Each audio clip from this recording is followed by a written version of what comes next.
Electronic സ്പാർക്കിൻ്റെ മറ്റൊരു വീഡിയോയിലേക്ക് എല്ലാവർക്കും സ്വാഗതം. 5.1 സൗണ്ട് ഔട്ട്പുട്ടുള്ള JVC കമ്പനിയുടെ ഒരു DVD സർവീസാണ് നമ്മൾ ഇന്ന് ചെയ്യുന്നത്. സൗണ്ട് ഔട്ട്പുട്ട് ഇല്ലാത്ത അവസ്ഥയിലാണ് ഈ സെറ്റ് സർവീസിന് വന്നിരിക്കുന്നത്.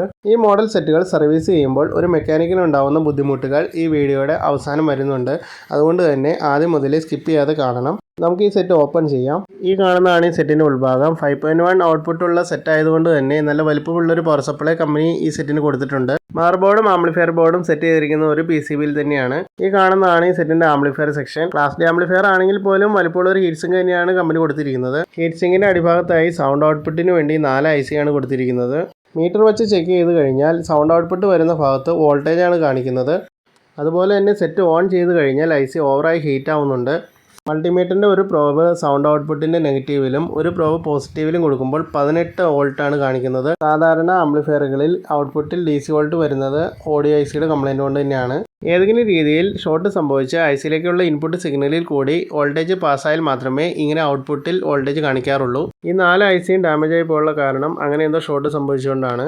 അങ്ങനെയല്ലെങ്കിൽ ഏതെങ്കിലും ഒരു ICയൊക്കെയാണ് കംപ്ലൈൻറ്റ് വരാറ്. പക്ഷേ ഇതിൻ്റെ 4 ICയും ഒരേ സമയം കംപ്ലൈൻറ്റ് വന്നു. 4 ICയും ഒരേ സമയം കംപ്ലൈൻറ്റ് ആയതുകൊണ്ട് തന്നെ അതിൻ്റെ ഓഡിയോ പ്രൊസസ്സറിനും കംപ്ലൈൻറ്റ് വരാനുള്ള സാധ്യതയുണ്ട്. ഓഡിയോ പ്രൊസസ്സർ കംപ്ലൈൻറ്റ് ആയി കഴിഞ്ഞാൽ ഓഡിയോ ICയുടെ ഇൻപുട്ട് സിഗ്നൽ വരുന്ന ഭാഗത്ത് വോൾട്ടേജ് കടന്നു വരാനുള്ള സാധ്യത കൂടിയുണ്ട്. അതുകൊണ്ട് നമ്മൾ അതുകൂടി ചേഞ്ച് ചെയ്യുന്നുണ്ട്. എന്നാൽ പോലും നമുക്ക് ആദ്യം ഇതിൻ്റെ വോൾട്ടേജ് കാര്യങ്ങളെല്ലാം ചെക്ക് ചെയ്യാം. ബോർഡിൽ രേഖപ്പെടുത്തിയിട്ടുള്ളത് കൊണ്ട് തന്നെ വോൾട്ടേജുകൾ ചെക്ക് ചെയ്യുന്നതിൽ യാതൊരു ബുദ്ധിമുട്ടുമില്ല. ആംപ്ലിഫയർ വർക്ക് ചെയ്യുന്നതിന് ആവശ്യമായുള്ള വോൾട്ടേജുകളെല്ലാം ലഭിക്കുന്നുണ്ട്. പവർ സപ്ലൈയുടെ പ്രശ്നം കൊണ്ടല്ല IC ഡാമേജായി പോയത്. ഡാമേജായി പോയ ICകൾക്ക് പകരം പുതിയ ICകൾ മാർക്കറ്റിൽ നിന്ന് വാങ്ങിയിട്ടുണ്ട്. ചെറിയ IC ആണെങ്കിൽ പോലും നല്ല വില കൊടുത്താണ് ഈ ICകൾ വാങ്ങുന്നത്. സാധാരണ സ്പെയർ എടുക്കുന്ന ഷോപ്പിൽ ഈ IC അവൈലബിൾ അല്ലാത്തതുകൊണ്ട് അവരത് ഓർഡർ ചെയ്താണ് തന്നത്. ഒരു ICക്ക് 580 രൂപയായി. ആ വിലയുള്ള 4 IC ആണ് ഈ സെറ്റിന് ആവശ്യം. അതോടൊപ്പം തന്നെ ഓഡിയോ പ്രൊസസ്സർ കൂടി വാങ്ങിയിട്ടുണ്ട്. ഇനി നമുക്ക് ഓരോ ICകളായി സെറ്റ് ചെയ്യാം. പുതിയ ICകൾ ഫിക്സ് ചെയ്തതിന് ശേഷം ഹീറ്റ് സിങ്ക് കോമ്പൗണ്ട് അപ്ലൈ ചെയ്യണം. എന്നിട്ട് മാത്രമേ ഹീറ്റ് സിങ്ക് സ്ക്രൂ ചെയ്യാവൂ. ICയിലുണ്ടാകുന്ന ഹീറ്റ് പൂർണ്ണമായി ഹീറ്റ് സിങ്കിലേക്ക് വരണമെങ്കിൽ ഹീറ്റ് സിങ്ക് കോമ്പൗണ്ട് ഉപയോഗിക്കണം. ഈ കാണുന്നതാണ് ഈ സെറ്റിൻ്റെ ഓഡിയോ പ്രൊസസ്സർ. അത് നമ്മൾ ബ്ലോവർ ഉപയോഗിച്ച് ചേഞ്ച് ചെയ്തിട്ടുണ്ട്. ഈ ഒരു ICയിൽ നിന്നാണ് ആംപ്ലിഫയർ ICകളിലേക്കുള്ള ഓഡിയോ സിഗ്നലുകൾ ചെല്ലുന്നത്. അതുകൊണ്ട് തന്നെ ഈ IC കംപ്ലൈൻ്റ് ആയി കഴിഞ്ഞാൽ ആംപ്ലിഫയർ ICയുടെ ഇൻപുട്ടിലേക്ക് വോൾട്ടേജുകൾ വരുവാനുള്ള സാധ്യതയുണ്ട്. അങ്ങനെ 4 ഓഡിയോ ICയും സൗണ്ട് പ്രൊസസ്സറും മാറിയതിന് ശേഷം വോൾട്ടേജ് ചെക്ക് ചെയ്തപ്പോൾ ആംപ്ലിഫയറിൻ്റെ ഔട്ട്പുട്ടിൽ വോൾട്ടേജ് ഒന്നും കാണിക്കുന്നില്ല. സ്പീക്കർ കണക്ട് ചെയ്തതിന് ശേഷം സെറ്റ് ഒന്ന് ഓൺ ചെയ്ത് നോക്കാം. സെറ്റ് ഓൺ ആയിട്ടുണ്ട്. ഇനി നമുക്ക് സ്പീക്കർ ഔട്ട് ലഭിക്കുന്നുണ്ടോ എന്ന് നോക്കാം.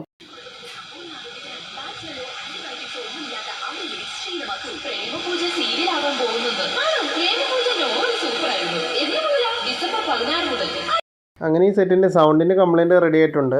ഇനി സെറ്റിൻ്റെ അടുത്ത കംപ്ലൈൻറ്റിലേക്ക് പോകാം. ഇതിൻ്റെ ലോഡർ ഓപ്പൺ ആവുന്നില്ല എന്ന് കസ്റ്റമർ പറഞ്ഞിരുന്നു. അങ്ങനെ ലോഡർ ചെക്ക് ചെയ്യുമ്പോൾ അതിൻ്റെ ബെൽറ്റെല്ലാം ഡാമേജ് ആയി പോയിരിക്കുകയാണ്. അതിനു മുമ്പ് നമുക്ക് ഈ സെറ്റ് ഒന്ന് കുറച്ച് നേരം വർക്ക് ചെയ്യിച്ചിടണം. ഓഡിയോ ICയുടെ ക്വാളിറ്റി നമുക്ക് അറിയുന്നതിന് വേണ്ടി കുറച്ചധികം സമയം വർക്ക് ചെയ്യിച്ചിട്ടതിന് ശേഷം ലോഡറിൻ്റെ സർവീസ് ചെയ്യാം.